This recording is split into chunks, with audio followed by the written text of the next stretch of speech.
I love gymnastics. I remember when I was 12 years old, I saw the Olympics on television and I knew that I wanted to be a gymnast. It was what I dreamed of. It's what I wanted to be. We had 7 kids in our family. There was no way I could take gymnastics lessons. 2 years later, I was in the 9th grade. A gymnastics club opened their doors 3 blocks from our house. And I was taking gymnastics in school, you know, in PE. And my teacher talked to the coaches there and told them about me, and I went over, and we didn't have any money. I mean, I could not afford lessons, but I just, you know, I asked them.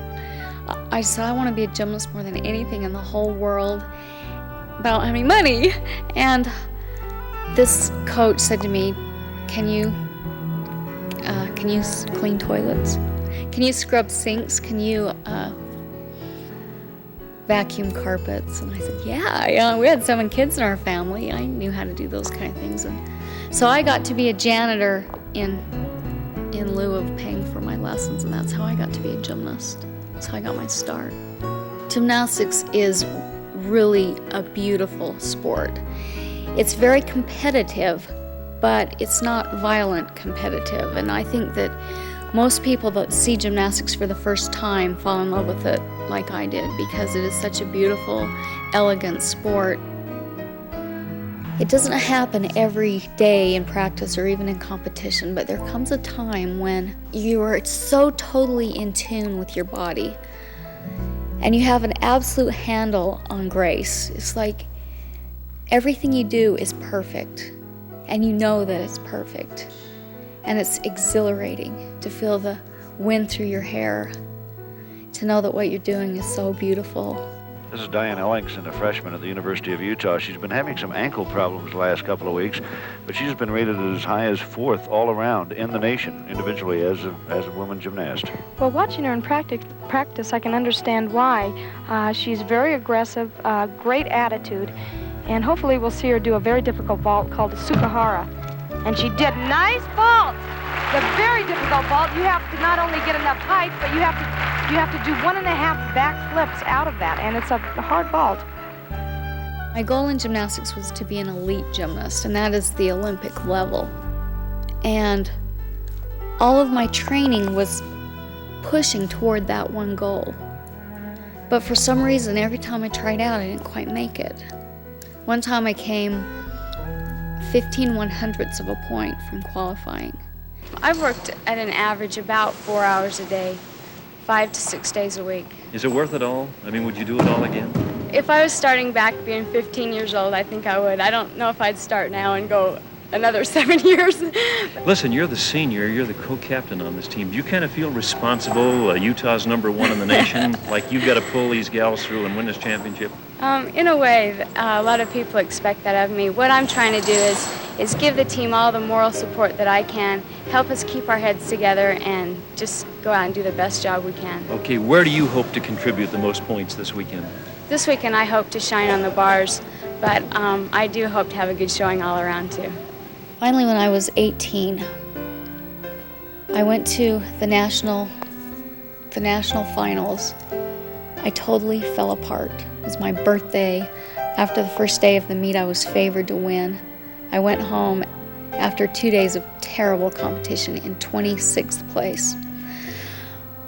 I was so discouraged. I was so depressed because I'd worked and trained so long and so hard, coming so close and then falling short, that when it seemed like it was finally my turn to win, everything had fallen apart, and I was just ready to quit gymnastics, give up, throw in the towel. And for some reason, I just decided that I wasn't going to quit. I had one more competition to go to. I was going to train and do my best, and it paid off. She succeeded in becoming one of America's best. Junior Olympics national all-around champion in 1977. All-American 3 times at the University of Utah. And with this routine at the National Championships in 1981, Diane led her University of Utah teammates to their first national championship.